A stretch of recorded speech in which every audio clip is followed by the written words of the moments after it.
Hey guys, it's Cassie with Softball Strength Academy here to talk a little bit about some new technology that's come out for baseball and softball. In particular, something that's gotten a lot of attention recently is the ZEP product, which is a little piece of equipment that goes on the knob of your bat. It tells you a ton of information about your swing. There's been other products, one that I've been messing around with called Blast Motion, very similar to ZEP. As you can see, it is located right there on the bottom of Noelle's bat. So what it does is it syncs with my phone, and I'm able to get some pretty neat parameters.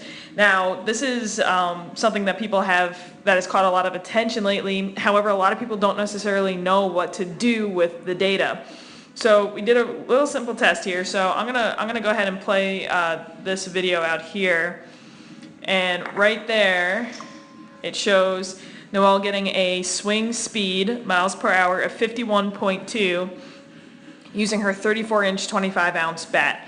Okay, now one thing that people will look at, bat velocity is great. However, something that we really need to look at is bat quickness. So bat quickness is, once Noelle gets done with her load, she's going to go ahead and start her swing. That's when the timer starts. So as you can see, time to contact in the upper right hand corner. As Noelle approaches the ball, once she makes contact with the pitch, the timer stops and it gives you a time to contact of 0.29 seconds.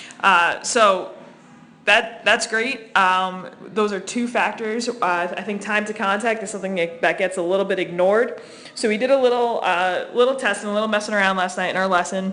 After Noelle warmed up off the tee, I gave her a 30-ounce bat, 33 inches, 30-ounce bat to hit with.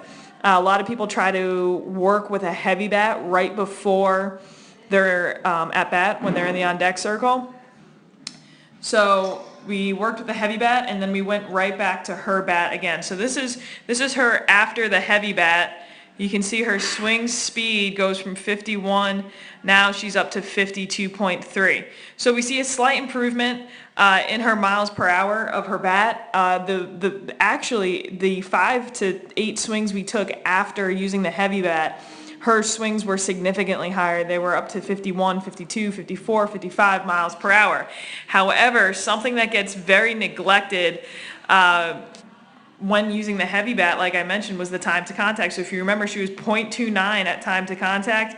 Now, since using the heavy bat, she goes down to 0.35 for time to contact right there.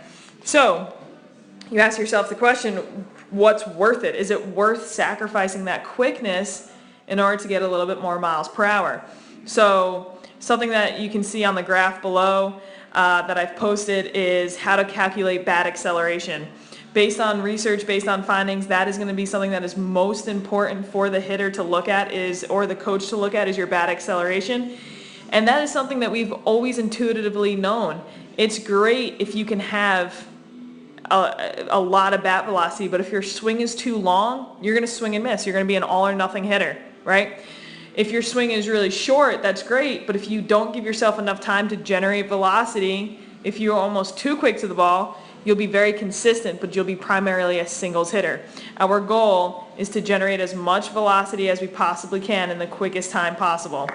Obviously, if we have a quick bat, if our time to contact is short, we can give ourselves a little bit more time to interpret the pitch and figure out what's going on. If we have a ton of bat velocity to the ball, that's great, but we do not want to do it at the extent of sacrificing bat quickness. So with using the Blast, you can start to look at different variables, different things that might be effective for that hitter. I like using a heavy bat as a little bit of a warm-up tool. Noelle eventually got back to her quickness with still maximizing her velocity after quite a few swings. I find a heavy bat to be helpful for long-term development, not necessarily quick, short-term improvements in bat velocity, bat quickness, or bat acceleration. For more information, let me know. There'll be definitely a lot more videos involving Blast coming out shortly.